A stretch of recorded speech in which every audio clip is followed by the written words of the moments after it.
Hi, everybody, and welcome back to my weekly cult situation report. I am Daniella, scholar of cults, extreme groups, and extremely bad leadership, and author of a book called Uncultured about growing up in the Children of God, religious sex cult, and going into the cult of the U.S. Army. You can get signed copies attached to this video in paperback, though, because the hard copies have been sold out for a minute. Um, isn't that exciting? Every week I do a roll up of the everything that happened in the world of cults and in my world of cults. We are today going to talk a lot about P Diddy. Did he do it? And was that a cult? We're also, of course, going to have updates on Cult of MAGA, some interesting stuff going on with Elon, and then, of course, some updates on the book, Culting of America, which is finished. It's in production. Very, very exciting. So, strap in. Did he do it? So, my talent manager has a background in the music industry, and so she's following the Diddy trial with incredible interest, but also she sees all the cult patterns now, right?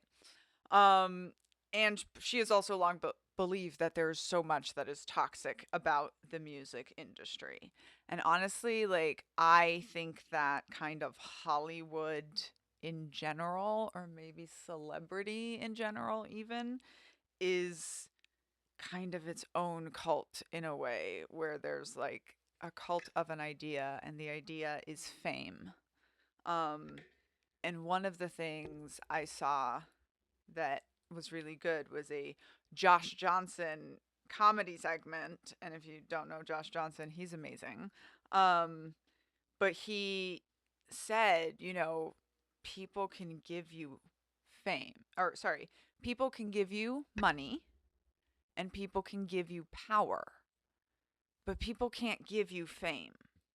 But people, often rich or famous people, will can try to imply that they can, right? And P Diddy is a prime example of someone who used the carrot of like I can make you famous, right, to pull people in. And his show helped me like think about this wording of like, yeah, I kind of think that like Hollywood is this cult led by an idea that, fame is the ultimate thing to chase, and all else must be sacrificed in pursuit of fame. So, very interesting stuff. Um, Back to what Lizzie says is toxic about the industry. She's like, all of the glamour industries, music, movies, TV, anything that is associated with wealth and fame often result in power. Even if it's just the perception of power, it can be used to create toxic and terrible situations full of coercive control, right? And that is, of course, where I get very interested because this is what cults are. They're just groups that put people under coercive control. Whoops, I thought I was going to get to finish this on camera and show it off, but it turns out I bound off one of the arms too tight. So I'm going to have to finish that when I can pay more attention to it to take it out and do it again. But this is a Hermes scarf that somebody sent me, actually, talent manager's mama, to turn into a scarfigan for her. Scarfigan is this thing I made where I take a scarf and I make it a cardigan with crocheted or knitted sleeves. I'll show you more items when we do our nitpicking at the end.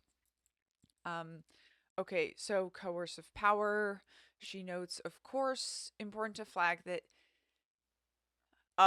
like some people are talking about how this trial is another example of a successful black man being targeted. Um and brings up like the Mann Act, which has racist origins like so much of the American justice system. I also find it to be interesting that I think there are these big celebrity Hollywood sex cults: R. Kelly, Cosby, P. Diddy, Weinstein, Epstein. And I look at this pattern and I'm like, well, there are 3 black men and 2 Jewish men. And it just makes me wonder, are there some white men, maybe even higher up, pulling some strings and not being the ones that are uh, hung out to take the blame? That being said, of course, like P. Diddy is a terrible person, absolute cult leader, has done some terrible things. I'm just saying that I think there's, probably more where that came from. Um, it's also absolutely true that black men have been targeted in all kinds of ways by the legal system and society overall. But in this case, the evidence definitely indicates that, Diddy was, at the very least, a dangerous man who exploited people in his orbit and was profiting off of people's labor and creativity, both, right?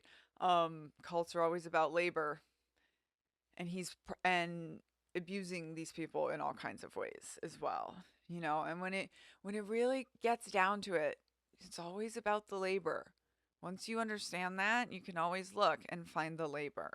And that also means that these cults are always like organized crime, right? Like that's what it is. It's an organized group to get your labor in all these kinds of different ways. And, one of the things that somebody has said about P. Diddy was he's very good at recognizing talent and skill in other people and then manipulating them to get them to use it to his benefit, which is like absolutely cult leader thing to do.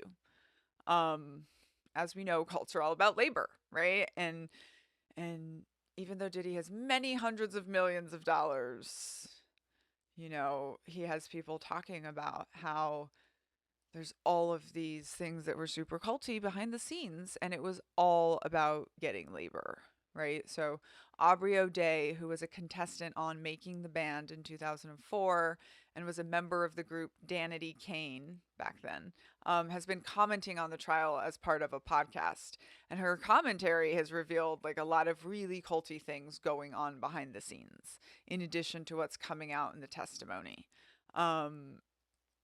And it's important to talk about that, right? Because this was a kind of like in plain sight kind of operation, which raises some very important questions.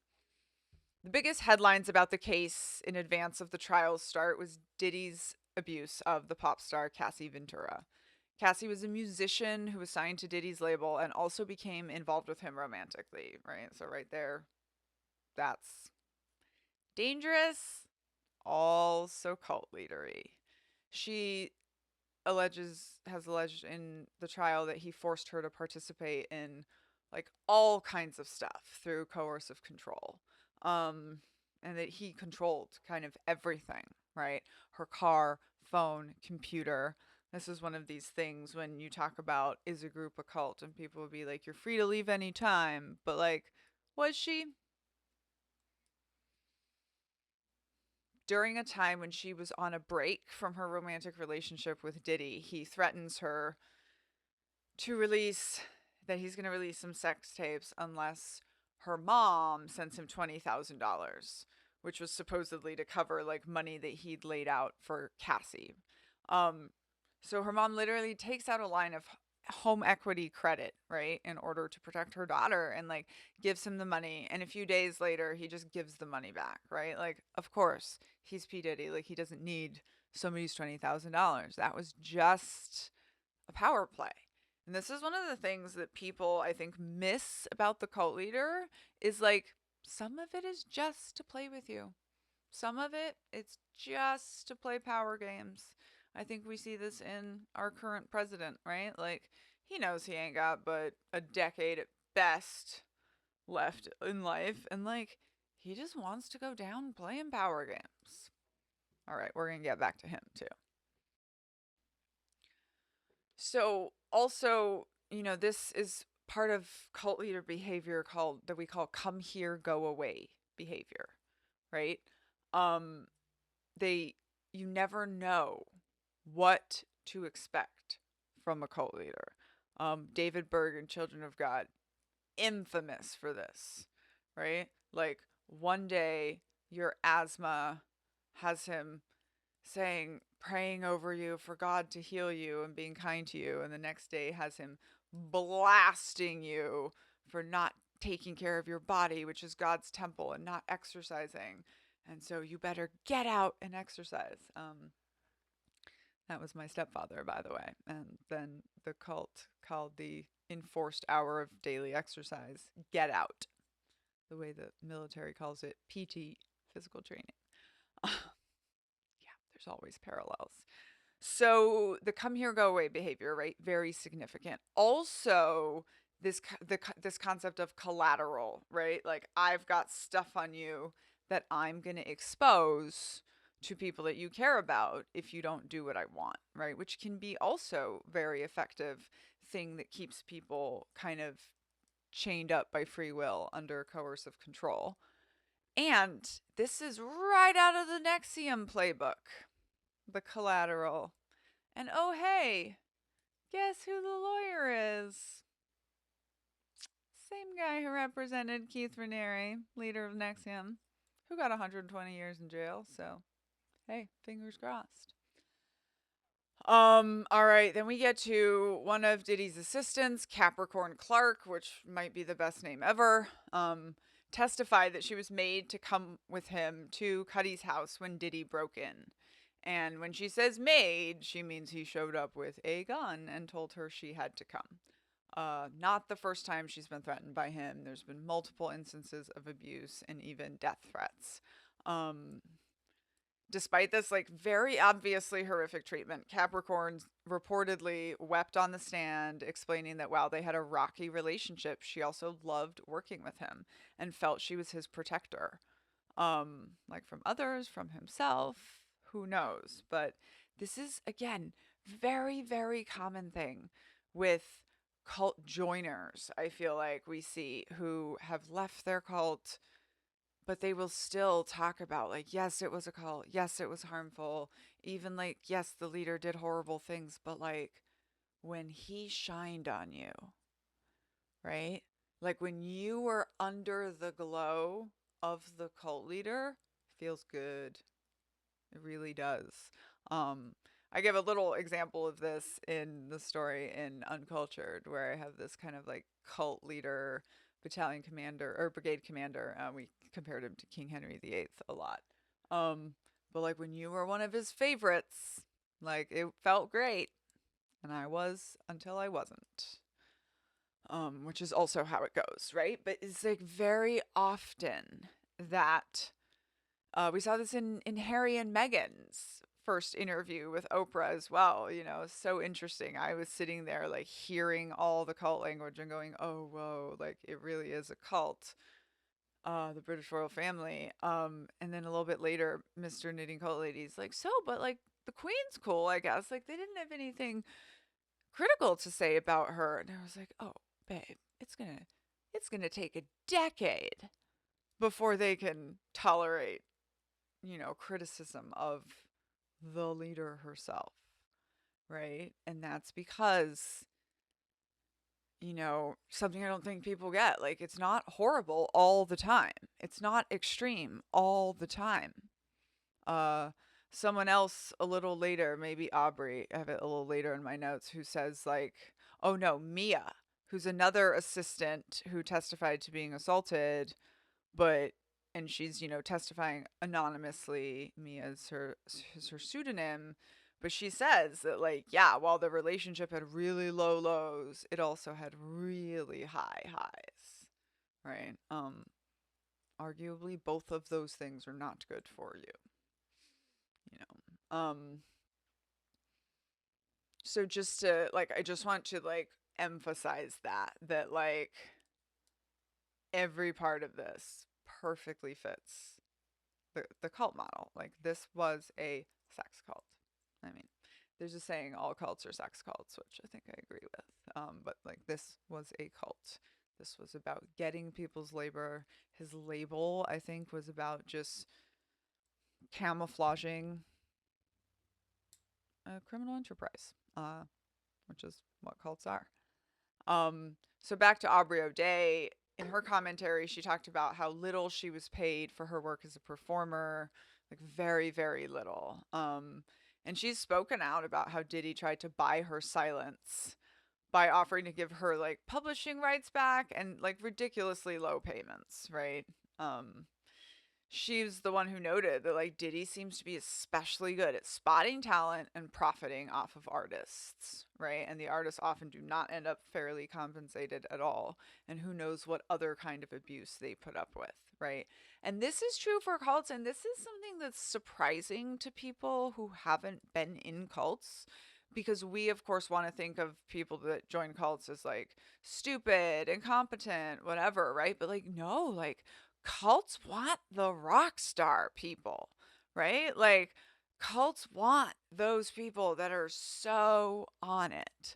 Cults want people that are clearly intelligent and good at rhetoric and convincing people, right? Like cults want top students from Harvard and book club book that we're going to talk about later, right? So like and seeing talent in other people and then understanding how you can exploit that, that's a cult leader thing. That's a cult leader thing. People ask me how you build a good group that's not a cult. I'm like, you don't coerce and manipulate people in order to exploit their labor. And it's not a cult. The fact that that's hard to find in America is maybe why I've just spent the last 5 years of my life working on a book called The Culting of America, and I'm going to tell you more about that in a little bit. There's a bunch of other things in the testimony that gives off culty vibes, right? Assistants had to work like insane all night hours, but still think of like, yeah, but the opportunity to do that was great. You know, something to be thankful for, because Diddy was a god among men. Yeah, there is the deification. Something else that is interesting though that I've been starting to talk about is like sometimes the people who are talking, specifically I see it in like male cult survivor testimonies, like sometimes you didn't think it was as bad of a cult because you aren't the one being the most abused, right? Um, so being a god among men, right? Deification. Um, Aubrey, who's been outspoken about Diddy's problematic behavior for years, has also said that of all the people in her life, she still values his approval the most. Despite knowing about his dark side, the feeling of being liked and admired by him is better than the feeling of being liked and admired by almost anyone else. And that, like, that is charismatic, right? That is the je ne sais quoi of the definition of charismatic. That you don't quite know why, but you like that knitting cult lady. And many presidents and many cult leaders have been described in the exact same way of he makes you feel like you're the only person in the room. Right? This was said often of Bill Clinton, who also reportedly never forgot a name. Charisma skills to work on. You really can work on remembering names better. I've done it ever since I've become an author. I like really, really, really try to focus on it. And that's just what sums it up. And, you know, decades after people have left cults, they can still remember that feeling. They can still remember that feeling of being shined on by the cult leader. And in many cases, especially if they haven't deconstructed that, like they will chase that high for the rest of their lives. I think that honestly, I think part of recovering from a cult is understanding that our meters for mission and purpose and community were set so high to levels that were unhealthy, right? And just like in an abusive relationship where you have to learn that like you may never hit those high highs of passion again because that level of passion wasn't good for you, right? The high highs and the low lows are likely both bad for us. in certain ways, right? Oh boy, I'm known for not using filler words, and I just used two ums in a row. What is going on?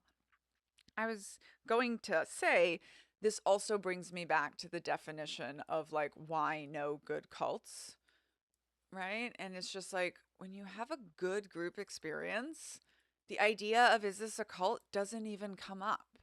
And I think that's because we know, whatever the definition of cult, when we're using that word, we know we are trying to say people are being coerced or people are dedicated at such an unhealthy level that you can do all these crazy things, right? And like that's what people want, I think, when they say like can you have good cults? Like can you get the level of dedication that cult leaders get for your good thing? And my answer is no. No, you can't. You cannot hack personality and identity and break people and coerce and manipulate and call it good. I mean, you can, but we call that a cult. And cults are not good, right? And I know people want that. People want that level of dedication. People want that level of connection on the outside. Someone today on my TikTok asked me, like, they were specifically talking about Seventh-day Adventists, but they were like, how come like teenagers leave high control religions and then often go back even as adults? And it's the answer is like because they don't fit. Because they don't fit in the outside world. They're never gonna fit because they were raised to not fit, right? They were raised to be in the world but not of the world, right? To be in this cult. And part of what's really, really sad about deconstruction and healing is realizing like, yeah, the aunties were right. Like, I'm never gonna like truly fit. You know, so I always kind of jokingly say like there's no sisterhood like the ex cult sisterhood, but so I made a video about that and my mom, who's on TikTok, grieving next door mama, and she said, "Oh boy, like this made me cry because I just, we don't fit. There's nowhere in the world that we fit." Um so I guess like yeah, while I'm on that emotional note, we had Cult Club happy hour, which is in College Park, Maryland. If anyone wants to come, you can email admin@uncultureyourself.com. But so one of my cult friends and I were talking, so I don't forget. One of my friends and I were talking about how I think for a while in your own healing, you think that like one day you're just going to heal and be normal. And then I think the normal friends, the normies, if you will, the non-cult survivors, like they think, yeah, we can put up with them being weird and different, but like at some point they'll heal and they'll be normal. And like, no, we'll be healed cult babies. And we still won't really fit. Which I know is sad. One of the ways I've learned to deal with it is to become the person that tries to actively build community around me, because since I know there's not like a box I'm going to fit into in a pre-existing community, I make my community, and that has been meaningful to me. So there you have it, cult deconstruction. Okay, Cult of MAGA updates. Dun dun dun dun. Elon is leaving. Who called it? Knitting cult lady. Okay. Gosh, I made this video and I had to turn it off because everyone's like, yeah, duh, he was only allowed to work for 130 days. It's not because it's a cult. And I'm like, y'all said this same exact thing at Easter with 90 days. So, like, maybe just nobody knows what's going to happen next. Yeah? Okay. Anyway, yeah, we're not being told the truth, even on the news. So, but what has been predictable is that the narcissists that the cult leader surrounds himself with, it's not going to last. And I've talked about this before with routinization, which is also very relevant to what our country's going through right now. So bear with me, right? When a cult leader gets into place, he has one of two choices because you need a leadership structure. People don't run cults by themselves, right? So you need a leadership structure, and you can either put in place effective bureaucrats or fellow narcissists who affirmed you on your rise to power, right? Putting in effective bureaucrats are going to start bureaucrating. They're going to start writing things down. They're going to start building processes, codifying doctrine, making rules, laws, legislations, what have you, right? Bureaucracy is the opposite of charismatic leadership, right? The more bureaucracy you have, the harder it is for a single strongman charismatic leader to just pull everything, right? That was kind of where we had gotten to in the 20th century. Like now we're all very bureaucratic, predictable countries. And toward the very end, we sort of veered back into loving the charismatic leader. What happened? Well, Daniella argues in Culting of America that it's because we lived through an apocalypse. That apocalypse being the industrial age running smack dab headfirst into the information age, which left nothing on the planet untouched. Ever since 2010, at least, when I was in spy school, the internet coming down is the biggest disaster in the world after or in front of nuclear war, right? For many, many reasons. But everything's affected, right? And out of that arose the tech bro, right? With like Steve Jobs being kind of the first really big one, that then kind of the cult of tech, entrepreneurship, startup, they're all kind of fit in with each other there. And now, like, we see those bros in our government. It's not surprising. Anyways, back to routinization. Mormonism is like the textbook example of routinization, right? And it used to be that, like, we thought routinization took you from being a cult to being like a religious system or organization. Now, pretty much all the experts agree that Mormonism is a cult. It's just a routinized one, which means it's a little bit more secure. It's usually not a cult of personality anymore. It's a cult led by an idea, which I believe makes it easier to pass down, right?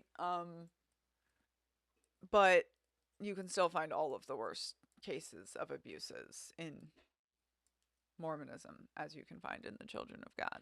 So, yeah. So, bombastic side eye to people that say some cults are less extreme than others. So with routinization, though, it's harder, right? Usually, what the cult leader does is surround himself with fellow narcissists, but then he has to keep everyone off balance all of the time so that no one can come try to take his place, right? And then he's so busy doing that you're less effective as a cult. But it's also kind of been predictable as we've seen him just put billionaires and fellow narcissists around him. Like, it's also not going to last. And we know, like, Trump never misses an opportunity to burn a bridge, man. So, like, it's shocking to me that people are still like, yeah, it's a good idea to work with this guy. But I also want to say that, like, yes, the United States is a cult. Yes, I'm the one that wrote that book. Comes out January 20th. But it is a cult with 250 years of routinization, right? Yes, the U.S. military is a cult. I wrote that book. It's called Uncultured. But it is a cult with 250 years of routinization, right? So it's hard for one cult leader to just grab it and run. And it's that way on purpose. So this is part of why I say, like, yeah, he's trying. Like, he's going for full blown totalitarian dictator, which totalitarian nations are a subcategory of cult. They're a type of cult. Type of cult you can be born into as well. So he's going to try. I just don't think he's good enough at it. He's actually really bad at this. He has like a 98% failure rate right now in the courts. And just like, I think we got lucky because evil and stupid and old is much, much better than like evil and smart and 45. So, Mr. Knitting Hole Lady just said today that he wonders if one of Trump's goals is to be the richest man alive. And that's why he's just like open corruption right now, which is a very interesting, intriguing thought because that's one of the things of the cult leader, right? Is like it always has to be more, more, more, more, right? Like once you grasp that thing that most people never get to experience, you want more. You want more. Uh, Always up and to the right in entrepreneurship, if you know what I'm talking about. Like, it's a big part of why I think America has become so culty. Always have to get more. So, interesting things to think about. Trump is kicking Vietnam veterans out of an event they do every year on the National Mall so that it doesn't intersect with the Army's parade. So, yeah, that's great. Um, the Army, however, does say that the president's name will not be mentioned in their parade for the U.S. Army's 250th birthday, which happens to land on the same day as Donald Trump's. Let me take this moment to say if you're celebrating your leader's birthday as like an organizational celebration day, that's a cult. President's Day. um, I had my birthday last week. Yay! Oh, and it's an exciting birthday because I'm 38 years old and I've been waiting for this because I learned to knit when I was 5. So now when people are like, oh my gosh, how do you knit so well? I get to say, I've been knitting as long as Jesus was alive. And then next year and ever after, I get to be like, because I've been knitting for longer than Jesus was alive. Yes, I hope you all are happy for me in this achievement for which I have been waiting for so long. Um, didn't do much for my birthday because we threw Mr. Knitting Cult Lady a graduation bonanza the night before. But there you have it. Good things in the knitting cult house. Um, we're not talking about the fact that Donald Trump's a Gemini. No, that will not be accepted ever. Okay, Pete Kegsbreath made this absolutely insane army recruiting commercial. Like, y'all, everyone keeps acting like this dude is affecting the culture of the army, and like the active duty military refers to them as the vet bro Pentagon. The vet bro Pentagon. Like, we all hated that guy. Not just the women in the unit. Like, we all hated that guy in our unit.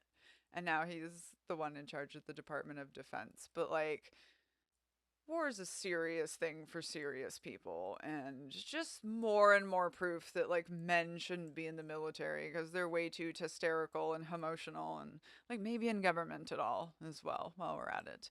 Anyways, so he makes this commercial that is literally like, we are stronger. We don't care about DEI anymore. We don't care about blah, blah, blah.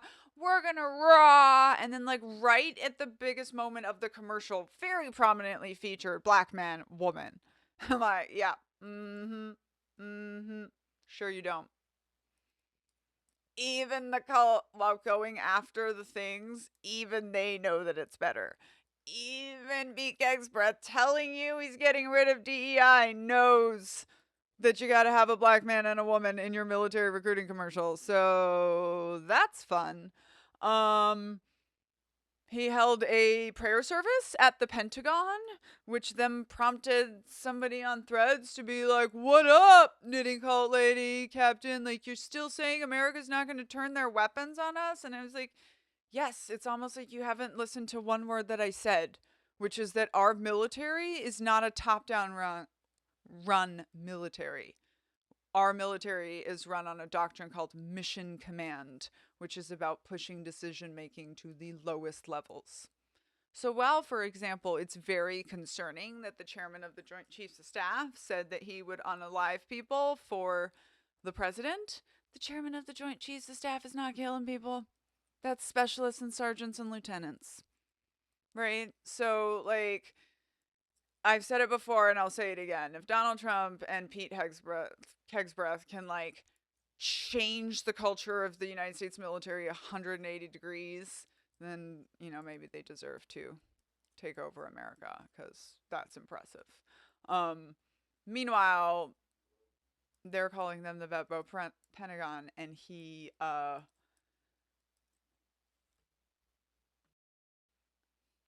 Oh, and we are starting to see videos of like, there's a video of like a white male full bird army colonel who was like, nope, like, you remember your army values. Like, this is not the organization that we have. We respect people.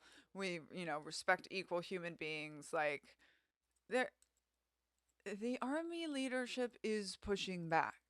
They are not winning with our military any more than they are winning with trying to make the country a dictatorship. And just because there's always some bro out there who wants to throw out the challenge, you said the army's a cult, so why are you so sure? That chump can't grab it and run. And that is because the army is a cult led by an idea. Every branch of the US military is. We now know what that means.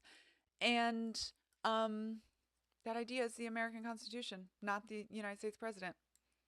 And Trump doesn't know any of this because he studies and emulates the militaries of dictators. But every leader in the United States military understands him because they've also studied dictators and tyrants their whole lives.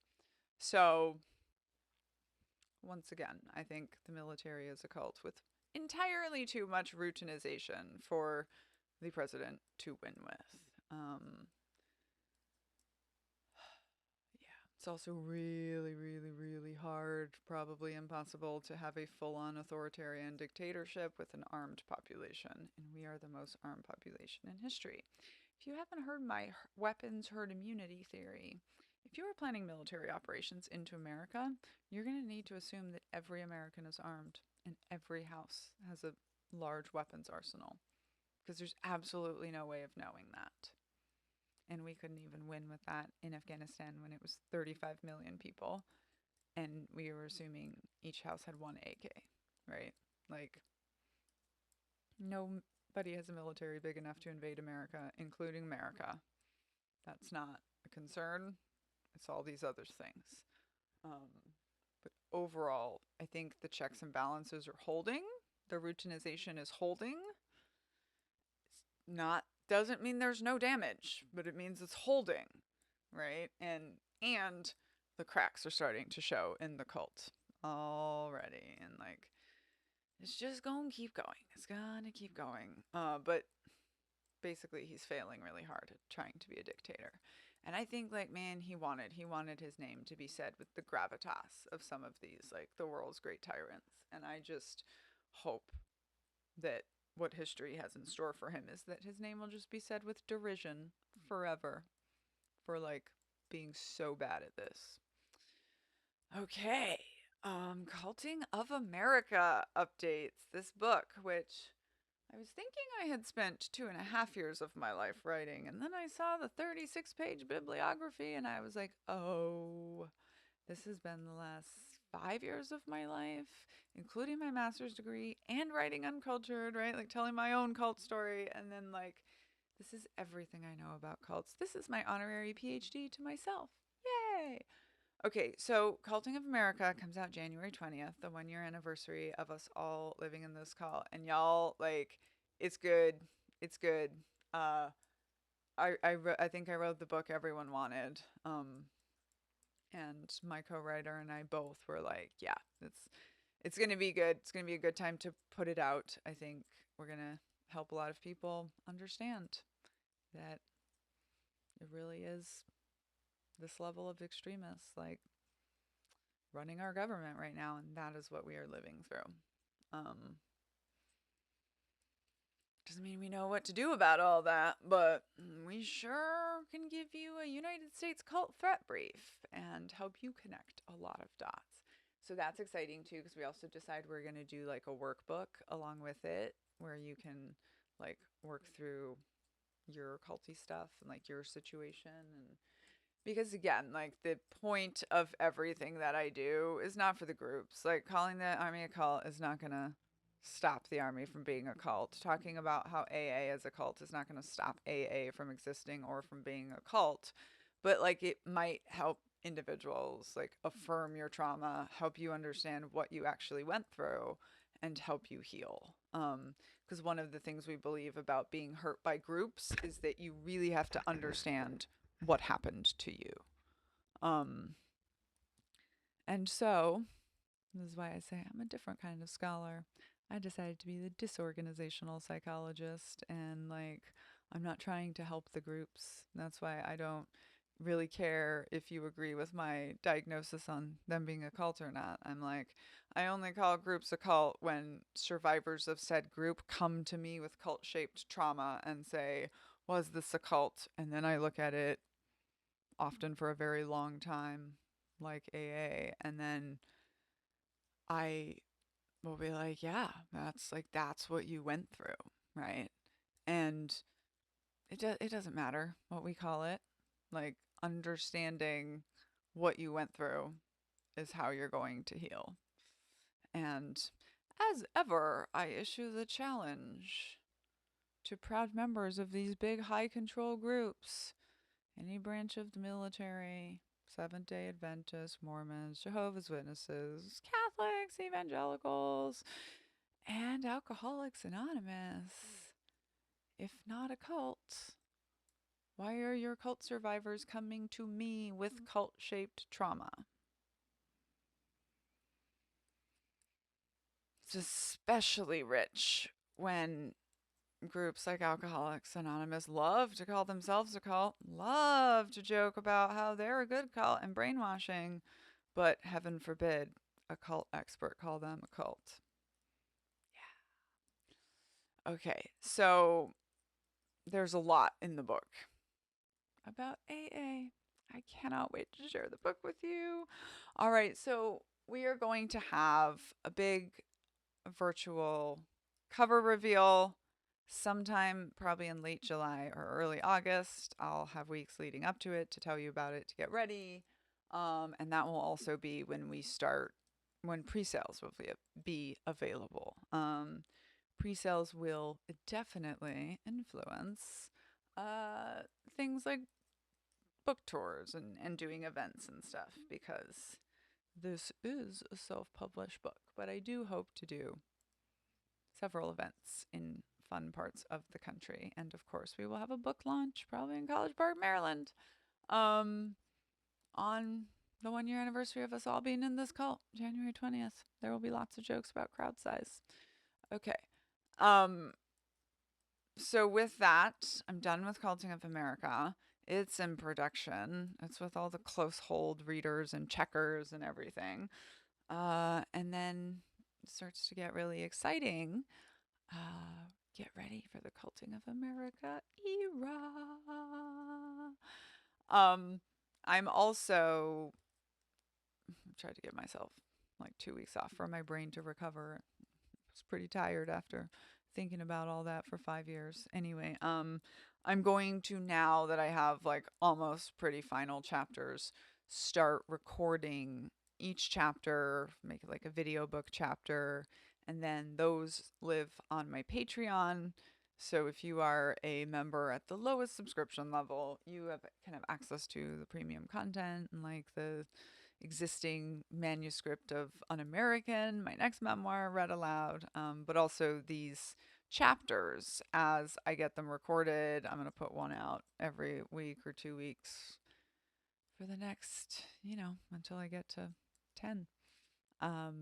So that's how you get a sneak preview of that book everyone's gonna be waiting for.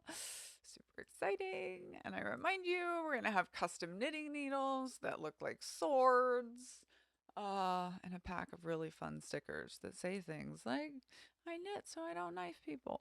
Yay. Okay. So speaking of events and book events, I am going to be in Philly next month, June 12th to be exact. And we are going to have an event at the Hilton Garden Inn. There will be a link in the notes. You sign up for the Eventbrite. It is free. It is just for us to have one place to put out information to everyone. Exciting. Lizzie, my talent manager, will be there, and also Mr. Knitting Cult Lady will be there. So if you are anywhere Philly adjacent and you would like to come hang out with us for an evening, that is on June 12th. And that is where we will be. I will also tell you that it's the day before our 10th wedding anniversary. And my 10th wedding anniversary is on Friday the 13th, which is obviously a sign from my Lord and Savior, Dr. Taylor Allison Swift, to remind me that she loves me. Yes. Okay. Um, there will also be an event sometime during the week in the last week of June in New York City. Very excited about that. Just have to still plan it and buy my tickets to see Chicago. And then in probably very early August, we are going to have an event in Seattle. Mr. Knitting Cult Lady will probably be at that one too. And if any of those interest you, hit that subscribe button. Stay tuned. More to follow. Okay. I don't know that we had any podcasts launch this week because I think we had a blank week in there. But I do have 2 podcasts. One is called Hey White Women. White Woman Whisperer and I get together and deconstruct the cult of white supremacy, like while knitting and crocheting. And I have a podcast called Cults and the Culting of America. By the way, we need guest suggestions because it's a guest podcast. So if you have suggestions, email admin@uncultureyourself.com. If you want to come on our podcast and tell your cult story or your coercive control story, this is the first call for open submissions. And basically what we do is we talk about your thing through the lens of my thing, which is cults. And we all learn stuff. Cult Book Club. We have Cult Book Club. So there's 2 meetings and we're doing kind of 2 books at a time, but we have Cult Memoir Book Club, which is the second Wednesday of the month, 6:30 to 8 p.m. EST, virtual, and we read a memoir. And then we have Cult Theory Book Club, and we meet, same information, the third Wednesday, and we discuss more a cult theory book. This month, we are doing The Secret Practice by Joelle Tamraz, which I'm very excited about. I love this book. I love it so much that last time I put it on my book club and then found out she didn't have an Audible book, I made a video book of myself reading it for 16-something hours. So if you are an audio type of participant, you can get that in the shop in my Patreon. Links will be everywhere. But also you can just get the book itself tagged here wherever you're watching this. So The Secret Practice. I'm so excited about this book because this book is a 1-1 cult, right? Which many people don't even know exists. We hear of domestic relationships, domestically abusive relationships. So we don't often think of it through that cult lens. We've done books of single family cults before, but that's the other one that people often miss, plus internet cults. Everyone thinks of the commune cults, right? Like the one I grew up in. You can also get signed copies of Uncultured attached here. But yeah, so we're reading this for the month of June, and we'll get together and talk about it in a few weeks. Definitely... This is a good, sorry. I was saying this is a 1-1 cult, right? 1 cult leader and 1 cult follower. And it's also a yoga cult. So like both of those elements, good stuff to talk about. And if you're not part of Cult Book Club, but you would like to be, then come check it out. The Patreon, it's a $10 a month level. You get all the premium access to content plus these 2 cult support group / book club discussions that we have. Finally, we are doing a GoFundMe for Culting of America. I am so far funding it myself, self-publishing it, but trying to make it a very good, high-quality book. If you are interested in being part of that process, there's the link for that as well. You can find with all the links. Very much appreciate it. We have already raised enough to cover the audiobook, and I feel like probably the book launch party, which is very exciting. Thank you so much. Yeah. Also, if you're buying signed copies of Uncultured from me on any of my platforms, like that's how I'm paying for it. So you are contributing to the development of this book as promised, I gave social media a call out in the acknowledgments of the book for being part of my very interesting process of crowdsource writing this book. Like, I've literally read out every part of this book to TikTok and Instagram and YouTube, like, as I've been writing it, and then been given stuff that I then incorporated into the book or looked at more, etc., etc. So very cool, very excited. And that was a lot about the book. Hey, I'm recording down here. Yeah, it's not 4 o'clock yet.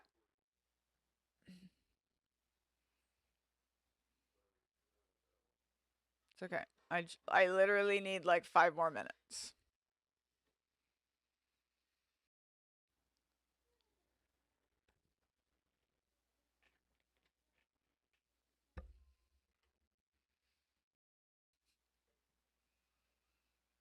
It was a very well timed, perfect